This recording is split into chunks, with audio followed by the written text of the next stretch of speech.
Não vai sobrar para ninguém. Os evangélicos vão engolir o Brasil.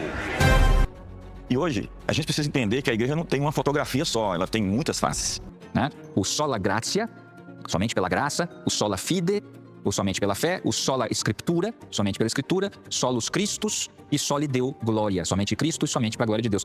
E a segunda consequência das ideias de Lutero, principalmente com o livre exame, é que você criou uma falta de unidade de ideias e sentido comum da comunidade, porque as pessoas começaram a fazer as suas próprias interpretações da Bíblia. Então, mas eram irrefutáveis porque Roma locuta causa finita est, né? Porque se Roma disse, é assim.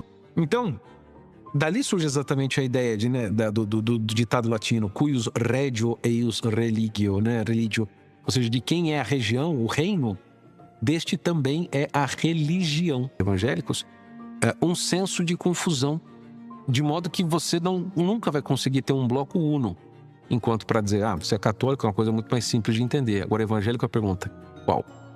Nós somos o quê? Luterano, batista, presbiterianos, metodistas, Assembleia de Deus. Mas nós somos, ao todo, no fim do dia, nós somos todos o quê? Unidos pela mesma essência, que vem por lentes diferentes, mas nós somos todos evangélicos. E nós somos todos protestantes, herdeiros da reforma, né? Herdeiros desse movimento, que já começa no século XVI e vai tendo várias ondas diferentes. Especialmente quando João Calvino, então, aceita o convite de Guilherme de Farel de pastorear a cidade de Genebra. E é João Calvino, então, que envia alguns pregadores, alguns missionários para o Brasil, para Guanabara. Os evangélicos realmente chegam para ficar no século XIX, especialmente a partir do Tratado da Amizade de 1810, quando então Dom João VI ele estabelece um acordo comercial com a Inglaterra e na navegação. Então esses ingleses vindo para cá precisavam ter liberdade para professar a sua fé num país totalmente católico. Até a famosa Rua Azusa. A Rua Azusa é um fenômeno pentecostal que ganha muito volume nos Estados Unidos, em Los Angeles. Um conhecido pastor negro chamado William J. Seymour, ele começa um culto, uma reunião religiosa, uma reunião evangélica, e ali existe uma ênfase muito grande no batismo com o Espírito Santo, no falar línguas estranhas e também na cura divina. Esse movimento cresce e nasce então o pentecostalismo moderno.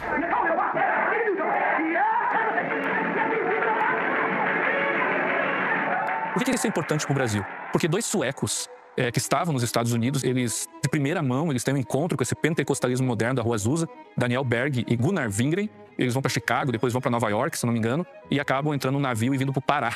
Batista da época. E por pregarem a doutrina pentecostal, por pregarem que Jesus batiza com o Espírito Santo, eles tiveram que sair dessa igreja e então fundaram a Igreja Missão da Fé Apostólica, por 20 irmãos apenas participando daquele culto. E eles iniciaram a Assembleia de Deus no Brasil.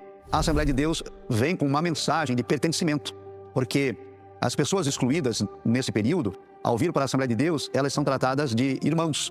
E de repente, a pessoa simples começa a usar um terno, uma gravata, e ele tem uma oportunidade, dentro desse contexto, mesmo sem grau de instrução elevado, de dar uma palavra no culto, de dar um testemunho, de apresentar um louvor. E isso muda, e muito, o pensamento e o modo de viver. Eu ouvi essa voz. O Brasil, nesse período, se torna mais urbano, há um processo de industrialização, e essas igrejas vêm para os centros urbanos e trazem, no seu escopo, a difusão do Evangelho por meio da cura divina, por meio da libertação, e com o uso da radiodifusão, principalmente para as emissoras de rádio. Então essa é a principal diferença. É uma continuidade, um complemento. Por exemplo, jamais um evangélico naquela época, se pudesse, não podia nem passar, talvez, uma calçada de um cinema. Ele aluga cinemas para culto. Jamais um evangélico dizer que tinha um time de futebol de preferência, muito mais assistir um jogo. Meu pai disse, é? Então vamos fazer culto em estádio de futebol. R.R. Soares, Bispo Macedo e outros são, eu diria, precursores do neopentecostalismo do Brasil. Eu sou engenheiro civil e ajudei a eles a fazermos com que a igreja chegasse ao povo. Não naqueles templos suntuosos em que pessoas comuns não se sentiam bem trajadas para entrar. Nós procurávamos alugar salões, lojas, adaptá-las para o culto em frente a cada estação de trem, em frente a cada estação de ônibus das grandes cidades. A prosperidade é um movimento teológico que promete bem-estar financeiro, bem-estar físico e até psicológico a partir da fé. Então, se você é uma pessoa que tem fé o bastante, Deus vai te fazer rico, Deus vai te fazer saudável, porque a doença viria da falta de fé. Todas as pessoas que verdadeiramente se converteram devem esperar prosperar, porque lá no livro de Provérbios diz que a bênção do Senhor enriquece. Cristo não pregou visando que o homem tivesse lucro material. Ele diz que se alguém quiser me seguir, negue-se a si mesmo, tome a sua cruz e siga-me. A obediência aos princípios faz com que, inevitavelmente, coisas boas aconteçam.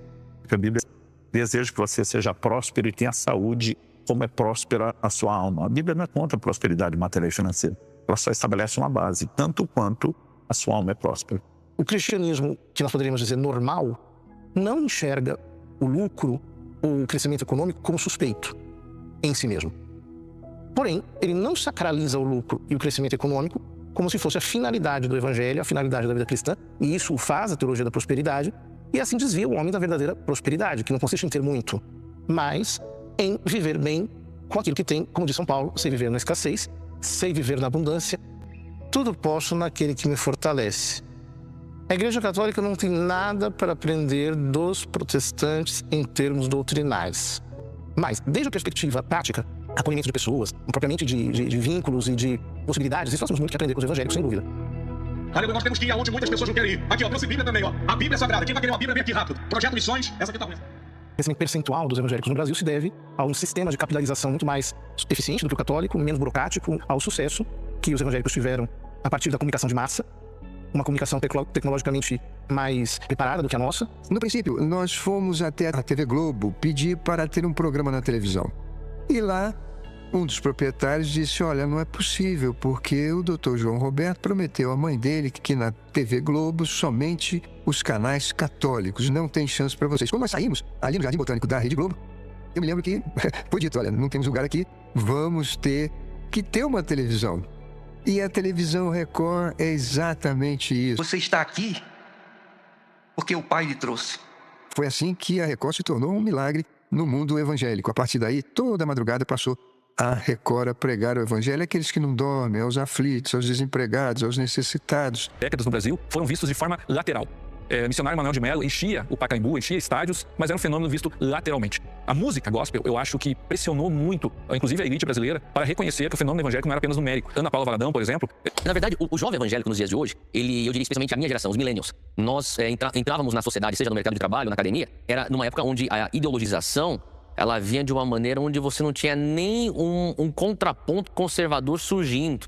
E você tem, então, um jovem evangélico na universidade, vamos supor, lá na USP, ou aqui na PUC. O cara tá recuado, ele tá tímido, ele tá amordaçado, ele tá pensando, eu vou passar aqui 4 anos, 5 anos de faculdade sem ninguém saber que eu sou evangélico. As lideranças antigas da igreja evangélica, eles só queriam viver no monte da religião, como a gente fala. Como se os seres humanos fossem seres espirituais. A partir da década de 70, houve uma guinada nessa cosmovisão. Então, por exemplo, a partir de 77, o jornal Mensageiro da Paz, que é o órgão oficial de divulgação da igreja, passou a publicar uma coluna chamada O Parlamento, onde se apresentava tudo o que estava acontecendo no Congresso Nacional, em especial no governo federal, que implicava em tolher direitos da fé, da liberdade religiosa e também apresentar possíveis candidatos que estariam no espaço público defendendo os interesses da fé cristã. A Assembleia de Deus, mas ele trouxe essa conscientização da necessidade que nós preparemos e votemos em pessoas que estejam comprometidas com a palavra de Deus. Nós não admitimos aborto em hipótese nenhuma. Uma contra-reação à perseguição, injúrias, calúnias, infâmias, um monte de processos sendo abertos em todas as partes do Brasil. E aí, na Câmara dos Deputados, nessa época eu era senador, surgiu a ideia da Frente Parlamentar Evangélica. Comentários à época, para chegar a hoje. Nós somos a segunda maior frente no Congresso Nacional hoje. Só estamos atrás da Frente do Agronegócio.